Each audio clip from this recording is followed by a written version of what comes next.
ప్రభుత్వం సర్వేయర్లని మేము వాళ్ళకి ప్రభుత్వ ఉద్యోగాలు ఇచ్చినాం, వాళ్ళకి జీతం ఇస్తున్నాం అని చెప్పుకుంటా ఉన్నది ఒక పక్క.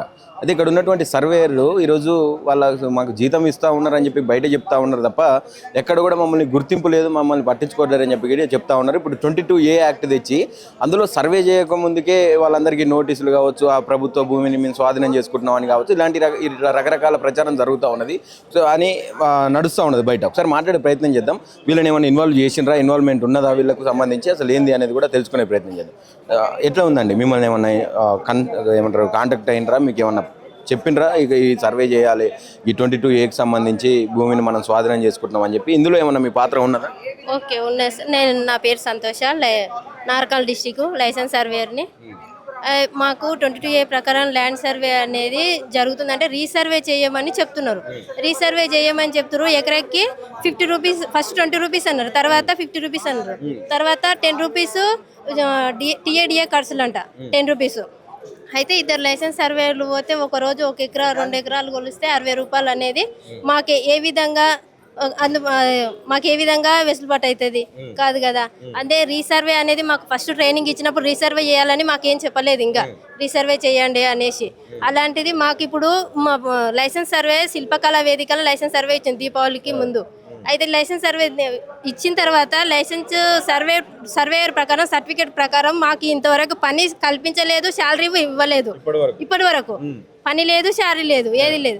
మాకు ఇప్పుడు రీసర్వే చేయండి అంటే రీసెంట్గా రీసర్వేకి ఇద్దరు మాత్రం, ఒక మండలానికి ఇద్దరు మాత్రమే వెళ్తున్నారు. కానీ అంత రీసర్వే కంప్లీట్ అయింది అని ఓన్లీ రాతపూర్వకంగా మాత్రమే చూపిస్తున్నారు.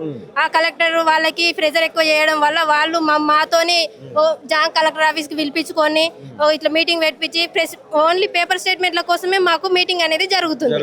మాకు అనేది పైసలు లేవు, మా యొక్క కుటుంబాలు అనేది ఏ విధంగా జరగాలి అంటే పేరుకేమో ప్రభుత్వ ఉద్యోగాలు ఇచ్చినామని చెప్తారు, మాకు ఇంతవరకు శాలరీ అనేది లేదు.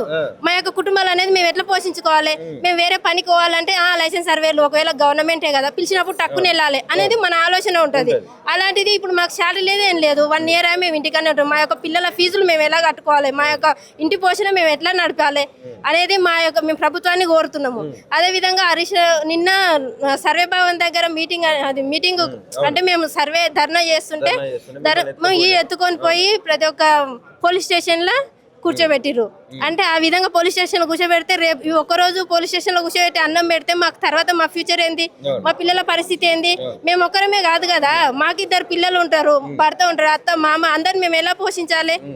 మేము అది మళ్ళీ నిజంగానే ప్రభుత్వ ఉద్యోగులు, ప్రభుత్వ సర్వేయర్ అని చెప్పి ఇప్పుడు మనకి అసెంబ్లీ సమావేశాలలో చెప్పిండు.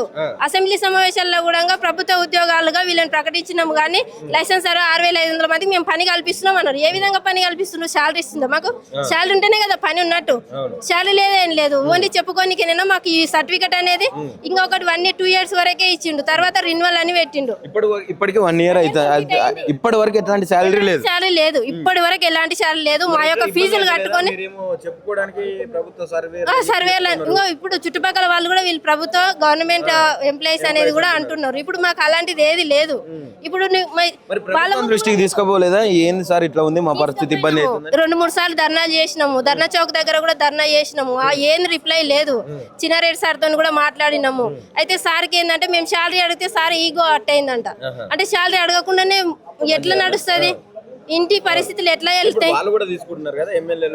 అయితే వాళ్ళు ఎవరికి శాలరీ లేకుండా వర్క్ చేస్తున్నారా? ఇక్కడ ఇప్పుడున్న వ్యవస్థలో ఎవరికి శాలరీ లేకుండా పని చేస్తున్నారు అని అంటే, అదే విధంగా మమ్మల్ని లైసెన్స్ సర్వేలను కూడా పని చేపియమని. ఎక్కడి నుంచి వస్తాయి శాలరీస్? మేము ప్రజల నుంచి లంచాలు తీసుకోవాలంట. ఏ విధంగా లంచాలు తీసుకోవాలి? గవర్నమెంట్ లైసెన్స్ సర్వేయర్ ఉండి ప్రజల నుంచి లంచాలు ఏ విధంగా తీసుకొని చేస్తారు? ఒక వ్యక్తి ఇప్పుడు ప్రభుత్వ ఉద్యోగులని లంచాలు తీసుకోండి బహిరంగంగా చెప్తా ఉన్నారు. ఇప్పుడు ఎట్లా తీసుకోవాలి మేము లంచాలు? ప్రజలు ఇప్పుడు ఇస్తారా మాకు? వాళ్ళని ఏమని అడుగుతాం? మాకు మళ్ళీ లైసెన్స్ రద్దు అయితే మళ్ళీ మా పరిస్థితి ఏంది అప్పుడు?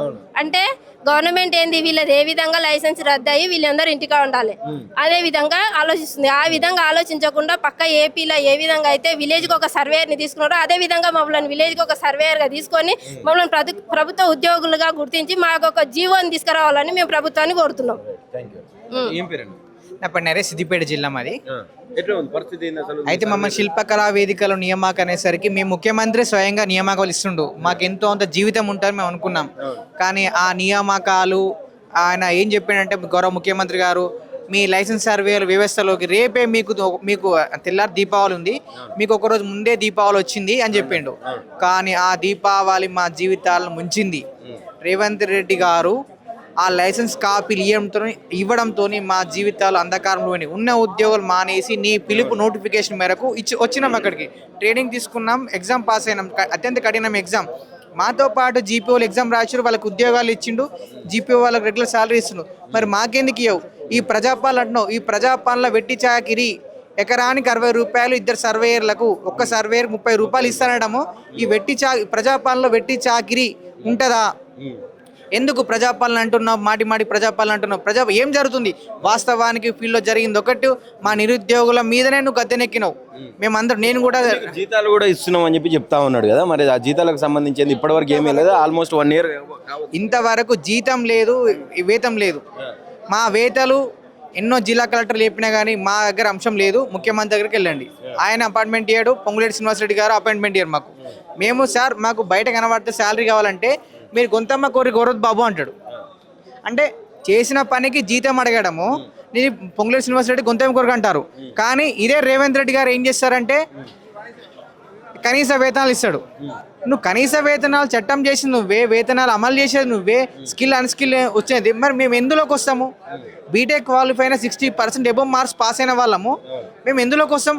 ఈ గౌరవనీయుల రేవంత్ రెడ్డి గారు చెప్పాలి ఎందుకు జీతం ఇయ్యడు. పని కనీస పనికి వేతనం, ఇది ఒక మనిషి యొక్క ప్రాథమిక హక్కుల ఉల్లంఘన కూడా జరుగుతుంది. మేము తదుపరి కార్యాచరణ హైకోర్టు కానీ సుప్రీంకోర్టు వెళ్తున్నాం. బానిస వెట్టి చాకిరి కంపల్సరీ చేయాలి. కాబట్టి ఈ బానిస వెట్టి చాకిరి ఒక మనిషి యొక్క ప్రాథమిక హక్కులు దెబ్బతీస్తుంది. దీనితో పాటు మేము హైకోర్టు కూడా వెళ్ళి మా ప్రాథమిక హక్కుల ఉల్లంఘన కూడా ప్రభుత్వం మీద కేసు వేయని కూడా అడిగి ఉన్నాం మేము.